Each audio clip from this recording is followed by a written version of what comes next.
மத்தேயு 19ஆம் அதிகாரம். இயேசு இந்த வசனங்களை சொல்லி முடித்த பின்பு அவர் கலிலேயாவை விட்டு யோர்தானுக்கு அக்கறையான யூதேயாவின் எல்லைகளில் வந்தார். திரளான ஜனங்கள் அவருக்கு பின் சென்றார்கள். அவ்விடத்தில் அவர்களை சொஸ்தமாக்கினார். அப்பொழுது பரிசேயர் அவரை சோதிக்க வேண்டும் என்று அவரிடத்தில் வந்து, புருஷனானவன் தன் மனைவியை எந்த முகாந்தரத்தினாலாகிலும் தள்ளிவிடுவது நியாயமா என்று கேட்டார்கள். அவர்களுக்கு அவர் பிரதியுத்தரமாக, ஆதியிலே மனுஷரை உண்டாக்கினவர் அவர்களை ஆணும் பெண்ணுமாக உண்டாக்கினார் என்பதையும், இது நிமித்தம் புருஷனானவன் தன் தகப்பனையும் தாயையும் விட்டு தன் மனைவியோடு இசைந்திருப்பான், அவர்கள் இருவரும் ஒரே மாம்சமாயிருப்பார்கள் என்று அவர் சொன்னதையும் நீங்கள் வாசிக்கவில்லையா? இப்படி இருக்கிறபடியினால் அவர்கள் இருவராயிராமல் ஒரே மாம்சமாயிருக்கிறார்கள். ஆகையால் தேவன் இணைத்ததை மனுஷன் பிரிக்காதிருக்க கடவன் என்றார். அதற்கு அவர்கள், அப்படியானால் தள்ளுதற் சீட்டை கொடுத்து அவளை தள்ளிவிடலாம் என்று மோசே ஏன் கட்டளையிட்டார் என்றார்கள்.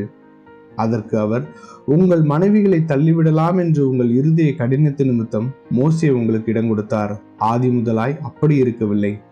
ஆதலால் எவனாகிலும் தன் மனைவி வேசித்தனம் செய்தது நிமித்தமே அன்றி அவளை தள்ளிவிட்டு வேறொருத்தியை விவாகம் பண்ணினால் அவன் விபச்சாரம் செய்கிறவனாயிருப்பான். தள்ளிவிடப்பட்டவளை விவாகம் பண்ணுகிறவனும் விபச்சாரம் செய்கிறவனாயிருப்பான் என்று உங்களுக்கு சொல்லுகிறேன் என்றார். அவருடைய சீஷர்கள் அவரை நோக்கி, மனைவியை பற்றி புருஷனுடைய காரியம் இப்படி இருந்தால் விவாகம் பண்ணுகிறது நல்லதல்ல என்றார்கள். அதற்கு அவர், வரம் பெற்றவர்களே தவிர மற்றவர்கள் இந்த வசனத்தை ஏற்றுக்கொள்ள மாட்டார்கள். தாயின் வயிற்றிலிருந்து அன்னகர்களாய் பிறந்தவர்களும் உண்டு, மனுஷர்களால் அன்னகர்களாக்கப்பட்டவர்களும் உண்டு.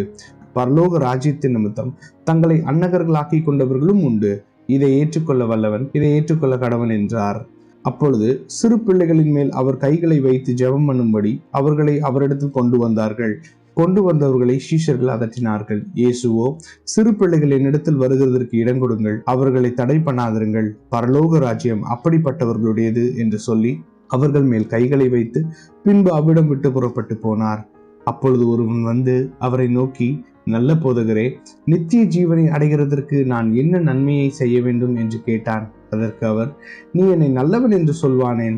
தேவன் ஒருவர் தவிர நல்லவன் ஒருவனும் இல்லையே. நீ ஜீவனில் பிரவேசிக்க விரும்பினால் கற்பனைகளை கைக்கொள் என்றார். அவன் அவரை நோக்கி, எவைகளை என்று கேட்டான். அதற்கு இயேசு, கொலை செய்யாதிருப்பாயாக, விபச்சாரம் செய்யாதிருப்பாயாக, களவு செய்யாதிருப்பாயாக, பொய் சாட்சி சொல்லாதிருப்பாயாக, உன் தகப்பனையும் உன் தாயையும் கனம் பண்ணுவாயாக, உன்னிடத்தில் நீ அன்பு கூறுவது போல பிறனிடத்திலும் அன்பு கூறுவாயாக என்பவைகளையே என்றார். அந்த வாலிபன் அவரை நோக்கி, இவைகளை எல்லாம் என் சிறு வயது முதல் கை கொண்டிருக்கிறேன், இன்னும் என்னிடத்தில் குறைவு என்ன என்றான். அதற்கு இயேசு, நீ பூரண சர்க்குணனாய் இருக்க விரும்பினால் போய் உனக்கு உண்டானவைகளை விற்று தரித்திரருக்கு கொடு, அப்பொழுது பரலோகத்தில் உனக்கு பொக்கிஷம் உண்டாயிருக்கும், பின்பு என்னை பின்பற்றி வா என்றார். அந்த வாலிபன் மிகுந்த ஆஸ்தியுள்ளவனாய் இருந்தபடியினால் இந்த வார்த்தையை கேட்ட பொழுது துக்கம் அடைந்தவனாய் போய்விட்டான். அப்பொழுது இயேசு தம்முடைய சீஷர்களை நோக்கி, ஐஸ்வர்யவான் பரலோக ராஜ்யத்தில் பிரவேசிப்பது அரிதென்று மெய்யாகவே உங்களுக்கு சொல்லுகிறேன். மேலும் ஐஸ்வர்யவான் தேவனுடைய ராஜ்யத்தில் பிரவேசிப்பதை பார்க்கிலும் ஒட்டகமானது ஊசியின் காதிலே நுழைவது எளிதாயிருக்கும் என்று உங்களுக்கு சொல்லுகிறேன் என்றார். அவருடைய சீஷர்கள் அதை கேட்டு மிகவும் ஆச்சரியப்பட்டு, அப்படியானால் யார் ரட்சிக்கப்படக்கூடும் என்றார்கள். இயேசு அவர்களை பார்த்து, மனுஷரால் இது கூடாதுதான், தேவனாலே எல்லாம் கூடும் என்றார். அப்பொழுது பேதுரு அவரை நோக்கி, இதோ நாங்கள் எல்லாவற்றையும் விட்டு உம்மை பின்பற்றினோமே, எங்களுக்கு என்ன கிடைக்கும் என்றான். அதற்கு இயேசு, மறுஜென்ம காலத்திலே மனுஷகுமாரன் தம்முடைய மகிமையுள்ள சிங்காசனத்தின் மேல் வீற்றிருக்கும் போது என்னை பின்பற்றின நீங்களும் இஸ்ரவேலின் 12 கோத்திரங்களையும் நியாயம் தீர்க்கிறவர்களாக 12 சிங்காசனங்களின் மேல் வீற்றிருப்பீர்கள் என்று மெய்யாகவே உங்களுக்கு சொல்லுகிறேன்.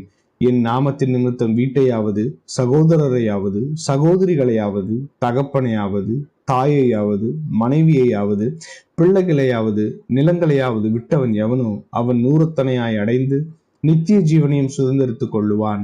ஆகிலும் முந்தினோர் அநேகர் பிந்தினோராயும், பிந்தினோர் அநேகர் முந்தினோராயும் இருப்பார்கள் என்றார்.